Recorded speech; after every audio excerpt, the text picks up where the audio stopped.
नमस्कार। आज जो टॉपिक हम डिस्कस करने वाले हैं वो है संधि एवं संधि विच्छेद। राजस्थान जुडिशियल सर्विस में जो टोटल प्रश्न पूछे जाते हैं 100, जिसमें से 70 प्रश्न होते हैं आपके विधि विषयों या लॉ सब्जेक्ट्स के। 30 प्रश्न हिंदी और अंग्रेजी के होते हैं, जिनमें से 15 प्रश्न होंगे आपके अंग्रेजी और 15 प्रश्न होंगे आपके हिंदी के। ओके, तो जब हम इन 15-15 दो भागों में हम इन्हें डिवाइड करते हैं तो आप देखेंगे कि इसमें अधिकांशतः आपको व्याकरण के प्रश्न मिलेंगे। व्याकरण में आप देखेंगे तो इसमें शब्द रचना जो पहला टॉपिक है आरजेएस में हिंदी विषय का, तो उसमें शब्द रचना का पहला पार्ट है आपका संधि। तो संधि में संधि जो शब्द है ये सम धा की यानी सम धा ई से बना है।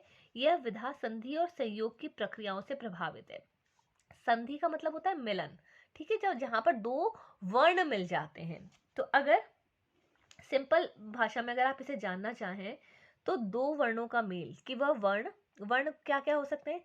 स्वर है आ ई ई उ ऊ ए ऐ ओ औ अंग अह, ठीक है, ये हमारे स्वर हैं। व्यंजन में आगे क ख ग घ, ठीक है ना, ये सारे इसमें आगे आपके व्यंजन में, ठीक है।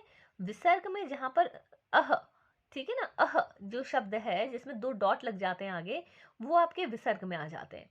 तो इस प्रकार से आप देखेंगे कि दो वर्णों का मेल संधि कहलाता है।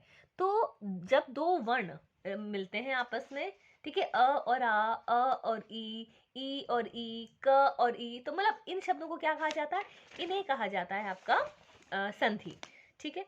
संधि कितने प्रकार की होती है, अगला प्रश्न आपको इसमें जो इंपॉर्टेंट पार्ट है वो आपको याद रखना होगा। संधि कितने प्रकार की होती है, तो देखिएगा संधि होती है 3 प्रकार की, स्वर संधि, व्यंजन संधि और विसर्ग संधि। संधि 3 प्रकार की है। स्वर संधि में क्या होता है, दो स्वरों का मेल, ठीक है, कि जो शब्द है, स्वर कौन कौन से हैं हमारे, अ ई उ ए ऐ ओ औ, ठीक है। तो ये 11 स्वर है, अंग और अह, ठीक है, अ जिस पर बिंदी होती है और अह उसे इसमें शामिल नहीं किया गया। तो इनमें से इन ये जो स्वर हैं, ठीक है, तो टोटल कितने स्वर हैं, 11 स्वर हैं, ठीक है। तो स्वर संधि में 11 स्वर है। इसके अलावा जितने भी, ठीक है ना, जितने भी व्यंजन हैं जो क से लेकर ज्ञ तक हैं, वो सारे हमारे व्यंजन में उसमें शामिल होते हैं। अब जब हम स्वर संधि की बात करते हैं तो स्वर संधि कितने प्रकार की होती है, दीर्घ स्वर, ठीक है। सबसे पहला क्या होता है, दीर्घ स्वर, ठीक है, कि दीर्घ का मतलब होता है बड़ा, ठीक है। तो दीर्घ स्वर के कुछ आप नियम जान लीजिए, बहुत ज्यादा आपको मतलब परीक्षा की दृष्टि से देखेंगे। जैसे अ और आ है, पहला अ और आ है, तो इसमें बड़ा वाला जो नियम बनता है वो बनता है बड़ा वाला और अगर आपस में मिलते हैं। अब आप कहेंगे कैसे मिलेंगे, मुक्त, मुक्त अ, ठीक है, त क्या है, त में अ छुपा हुआ है, त में अ छुपा हुआ है, ठीक है। अवली, मुक्त धन अवली, मुक्तावली, अ और अ, तो यहाँ पर क्या हो गया, छोटा और छोटा मिलके बड़ा आ मिल जाते हैं।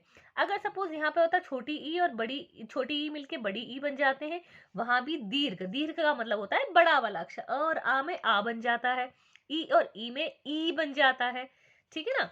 तो जैसे अ और अ कहाँ मिल रहे हैं, आ बना रहे हैं, देखेंगे आप, देखिए यहाँ हो गया अंत्य अक्षरी, अंत्याक्षरी, अंध अनुगामी, अंधानुगामी, अक्ष अंश, ठीक, अक्षांश, तो यहाँ पर क्षा क्या हो गया, अ और अ मिलकर आ बन रहे हैं।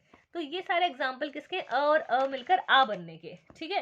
तमाम शब्द हैं, तमाम, ठीक है। जैसे आप देखोगे यहाँ पर आनंद और अतिरेक, ठीक है, आनंदातिरेक, उत्तर अधिकार, उत्तराधिकार, उदय अचल, उदयाचल, ठीक है। तो तमाम शब्द हैं, जैसे न्यून अधिक, न्यूनाधिक, दीर्घ हो जाता है, बड़ा हो जाता है, ये आप याद रखेंगे। तो तमाम आपको इसके एग्जाम्पल मिलेंगे। अब दूसरा आप देखिएगा ई और ई मिलकर, ठीक है ना। अब हम बात किसकी कर रहे हैं, हम बात कर रहे हैं यहाँ पर ई और ई की। जैसे अति इत, अतीत, अति अति धन ईत, अतीत, अति इंद्रिय, अतीन्द्रिय, अतिईव, अतीव, अधि धन इन, अधीन, बड़ी बन रही है, ठीक है। इसमें ई और ई मिलकर बड़ी ई बन रही है, तो ये दीर्घ स्वर संधि है, ठीक है। तो दीर्घ में जैसे उ और ऊ है, तो इसमें बड़ा वाला ऊ है, वो रिजल्ट आएगा अनुदित, अनूदित। ठीक है, अनुदित, अनूदित, अनुवाद किया हुआ, ये इसके अंतर्गत आ जाता है। आगे आप देखेंगे इसमें गुण स्वर संधि। ठीक है, गुण संधि की बात करें तो स्वर संधि का दीर्घ के बाद दूसरा क्या है आपका गुण संधि। ठीक है ना। अब गुण संधि में क्या हो रहा है इसमें, देखिए संस्कृत व्याकरण ए और ओ को गुण स्वर कहते हैं, जहां पर ए और ओ आता है, ए ओ। ठीक है, ए ओ को क्या आ गया, गुण स्वर इसमें कहा जाता है। ठीक है, तो आप देखिएगा जैसे अ और ई मिलकर ए बन रहा है, तो जहां पर शब्द कोई भी ए और ओ बन जाता है, ठीक है, जैसे अंत्येष्टि, अंत्येष्टि, अंत्य धनिष्टि, अंत्य ए बन गया या ओ बन गया। ठीक है, ए या ओ बन जाता है। ठीक है, जैसे शुभ और इच्छा, शुभेच्छा, ए आ गया। तो जितने ए वाले वाक्य हैं, ए या ओ वाले, वाचेतर, मानेतर, भोजनेच्छुक, देवेंद्र, नेति, तो इसको गजेंद्र, कर्मेंद्र, ठीक है, कर्मेंद्रिय, ठीक है, उपदेष्टा, इतरेतर। ठीक है, ये हो गया रमाधनीश, रमेश, ठीक है, रमे ए वाले, महेश्वर, सुधेंद्रु। ठीक है, ये सारे क्या हो गया, ए और ओ, जब ई और ई मिलके ए हो रहे हैं। ठीक है ना, तो वो सारे एग्जाम्पल किसके होंगे, ए वाले एग्जाम्पल सारे होंगे आपके गुण स्वर संधि के। ठीक है, तो गुण संधि में ए हो जाता है अधिकांशतया, जो एग्जाम्पल है वो याद रखिएगा। अब आता है आपका वृद्धि संधि। ठीक है, वृद्धि संधि, वृद्धि संधि में क्या होगा, देखो सीधी सी बात है, वृद्धि संधि वहां पे आएगी, आप एक बार अगर पढ़ोगे तो जितने आपको ये जो दो मात्रा ना, ये है ना, एक एक पे दो दो मात्राएं ऊपर, ठीक है ना, है वाली जो मात्राएं है ना, जहां पर ये दो मात्राएं आ जाती हैं, वो सारे वृद्धि संधि के एग्जाम्पल होते हैं। अब देख लीजिए, देखिए और ए हो गए, एक एक एक एक, धनेषणा, धनेषणा, धनेशी, पुत्रेषणा, प्रियेशी, ओके, प्रियेशी, प्रियेशी। ठीक है, लोकेशणा, वित्तेषणा, शुभेशी, हितैषी। ठीक है, ए हो गए सारे, तथैव, वसुधैव, सदैव। ठीक है, अब आप यहाँ पे देखो मतैक्य, विश्वेक्य, विषय, सब जगह दो मात्राएं हैं, जहां पे दो मात्राएं आ जाए, ठीक है ना, तो सीधा सीधा क्या समझ जाना है आपको, ये भाई आपका वृद्धि संधि है, दो मात्राओं की वृद्धि हुई है, तो सीधा सीधा ये याद रखिएगा।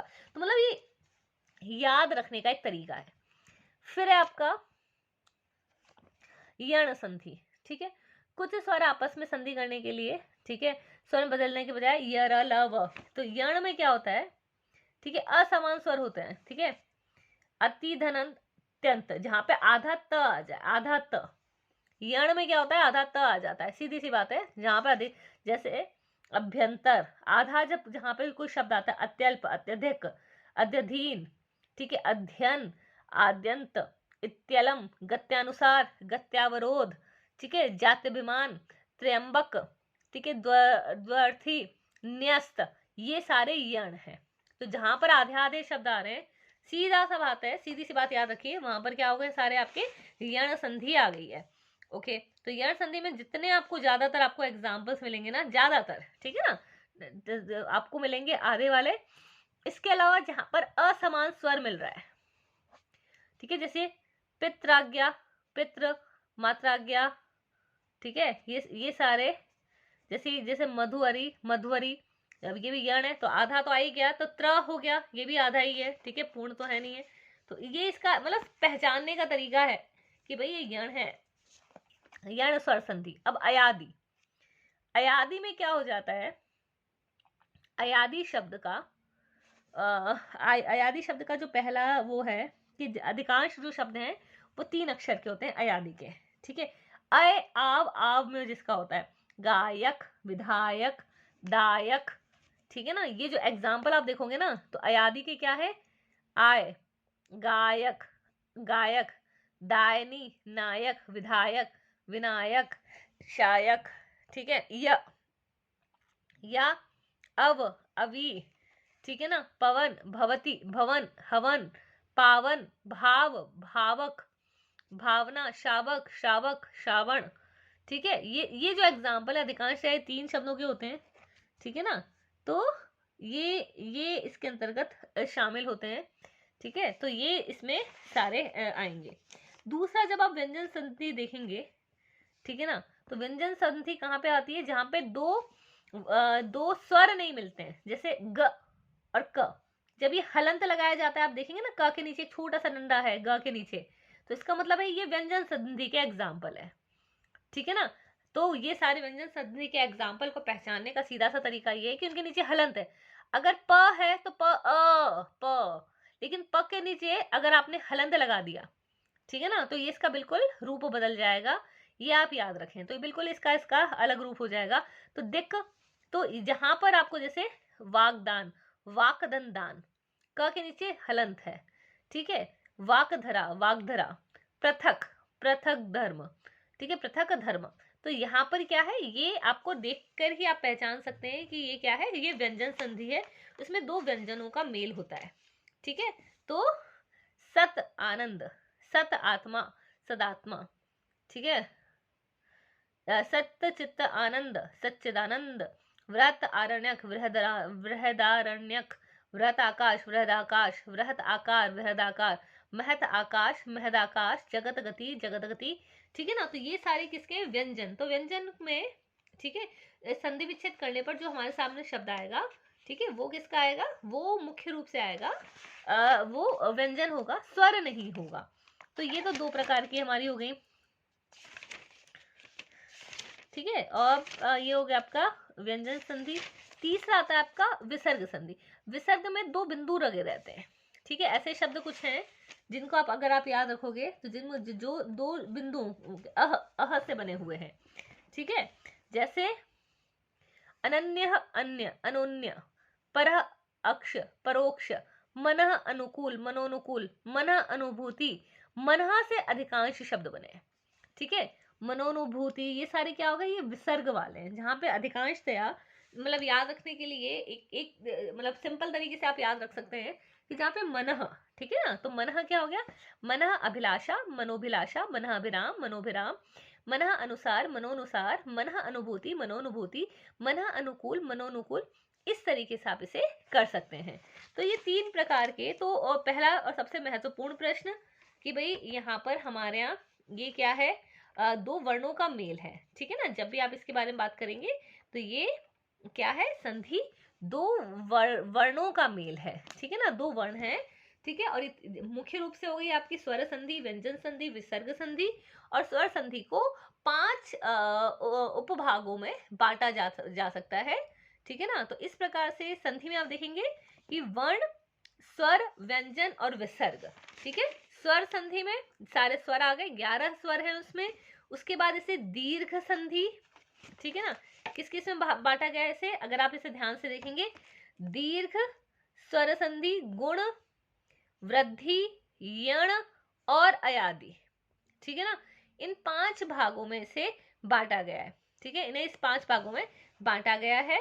दीर्घ स्वर, ठीक है, दीर्घ में अ और आ हो जाता है, ई हो जाती है, मतलब बड़ा वाला इसमें बनता है हमेशा रिजल्ट में। तो एक तो पहला ये हो गया, ठीक है ना, पहला मुख्य नियम। दूसरे में आप गुण स्वर में देखेंगे, गुण में क्या होता है, गुण में अधिकांशतः ए वाला आता है, ए, ठीक है, गुण में आता है ए वाला, जैसे भारतेंदु, भोजन इच्छुक, मत्स्येंद्र, इस तरीके के शब्द ए वाले जितने बनते हैं वो आपके आ गए, आपके गुण में आ गए। गुण के बाद आपका आता है वृद्धि में डबल, ये जो डबल मात्राएं आती हैं, मतलब पुत्रेषणा, प्रियेशी, ये जो दो सब जगह आप देखोगे, ये शुभेच्छी, हितैषी, ठीक है ना, जैसे वैसे में वही है ना, तथैव, वसुधैव, ये सारे शब्द आ जाते हैं इसमें आपके वृद्धि में। यण संधि में सिंपल सी बात है, यहाँ पर क्या हो जाता है कि आधे आधे शब्द अधिकांश से, यण में क्या आते हैं, आधे, अत्यंत, अत्यधिक, अत्यल्प, ठीक है ना, ये सारे आपके यण संधि के एग्जाम्पल हैं, ठीक है।